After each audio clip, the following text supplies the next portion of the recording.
Hello everybody, welcome back to the channel. In today's video, we're going to continue reading our entire Bible by continuing the Action Bible based off the KJV, King James Version, one true Bible that they wrote over the years, all the words coming from God himself. And this is the most truest book that you'll ever find. But we're going to continue in. We've actually read quite far. We've learned quite a bit, and this might give you, especially for people, even children who are not as mature, this will help you understand the actual Bible. So it's good maybe to read all of this and then to go through and start reading it in the Bible, the normal Bible, and then might give you a better perspective and understanding of what's going on. Alright, so what we are now going to be reading and starting on today is called Pass the Ark. This is based on 1 Samuel 4 through 6. This is the page we're starting on. So, the Philistines have continued to trouble the Israelites ever since the days of Samson. The Israelite soldiers go out to fight against the Philistines, but the battle does not go well. As they yell out, we've lost 4,000 men. What can we do? I have it. Moses and Joshua used to always bring the Ark of the Covenant with them into battle. If we bring the sacred Ark here, maybe it will win the battle for us. Yes, send for the Ark right away. Even though it is forbidden, Eli's 2 sons go into the Holy of Holies. There they take the sacred Ark from the Lord's house. When they bring it to camp, the Israelites shout with so much joy, so that the Philistines in their camp can hear them. The way the Israelites are shouting, you'd think they'd won the battle. Send someone to find out what's going on. And he comes back, he says, we're in trouble. They brought the ark of their God into their camp. You mean the same God who sent so many plagues on the Egyptians that had to free the Israelites? How can we fight against that kind of power? If we don't fight, we'll be slaves to the Israelites, who have been our slaves. Now is the time to be men. Come, we must strike first before their God can strike us. The Philistines attacked, but the Israelites, believing in the power of the ark, counterattack with sudden fury. Capture the ark, they yelled, and they'll give up. The Philistines captured the ark, and the Israelites flee in terror. Their faith in God had become a superstitious belief in their ark. A messenger takes the news to Eli. So, when they go get the ark, and, against what they were supposed to do anyways, they disobeyed by going into the holy place and taking the ark. But even at that, they believed as long as they had the ark. And that's where a lot of people fell. They'll believe. They say they'll believe. If I saw God, if I saw a miracle, I'd believe.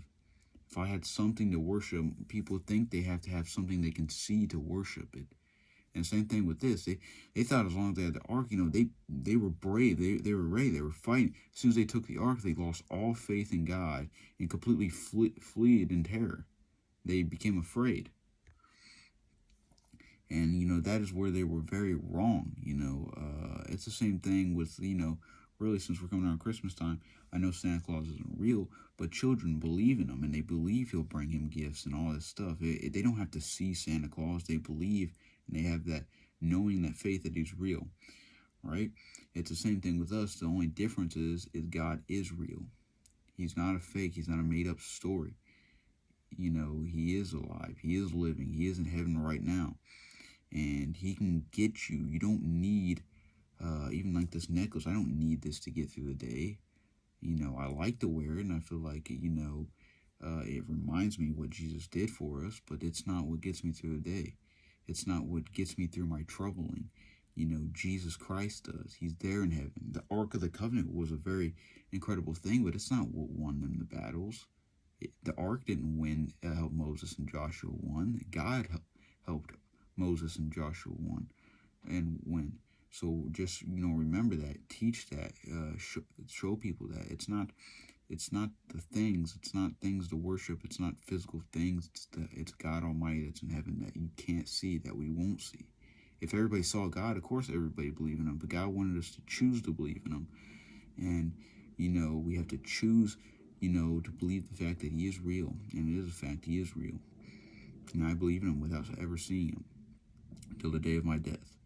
So just remember that, you don't need an Ark of the Covenant to take into your battles with you against the devil.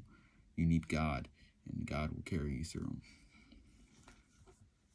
So, again, they takes the news to Eli. The battle is lost. Your sons are dead, and the Philistines have captured the Ark. The Ark is captured. At the news, Eli falls and breaks his neck. Meanwhile, the Philistines triumphantly carried the Ark home to the Eshod and placed it in the temple of their god Dagon. So,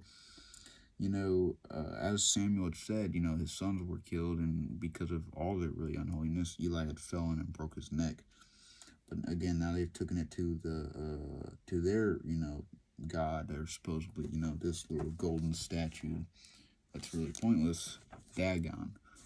See, they always had to worship something. It was the same thing with the Israelites all them years ago having to worship the golden calf, because they lost faith. Don't lose your faith. Let this be a sign that our God Dagon has conquered the God of Israel. But in the morning, they come in there and look, our great God Dagon lies broken before the ark of the Israelites.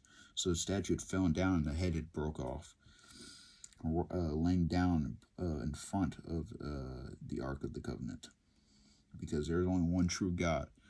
And and he's the Almighty, and he's the All-Powerful. Not only is their idol destroyed, but a plague breaks out in Hashod. So the Philistines carry the ark from one city to another. In each city, a plague breaks out. Our fields are overrun with mice. I tell you, a curse has been put on our cities. Not a single family has escaped this mystery disease. So, basically, no matter where they take it, a disease, or, their fields are being ate up by mice or, whatever. So, as it says here, the Philistines soon realized that their troubles begin when they captured the Ark of Israel. Finally, they returned the Ark, but now Israel is worshiping idols. Some men take the Ark to a house in Kiriath Jearim, where it lies forgotten for many years. So they take it and then they forget about it. See, as long as they had that ark, and that's the thing, they had something that they can worship in a way towards a God. As soon as they lost that, they needed something else to worship. Just like as soon as they lost Moses' guidance, they needed a golden calf to worship. And that's what people's problem is. They need something to worship, even if you don't know it.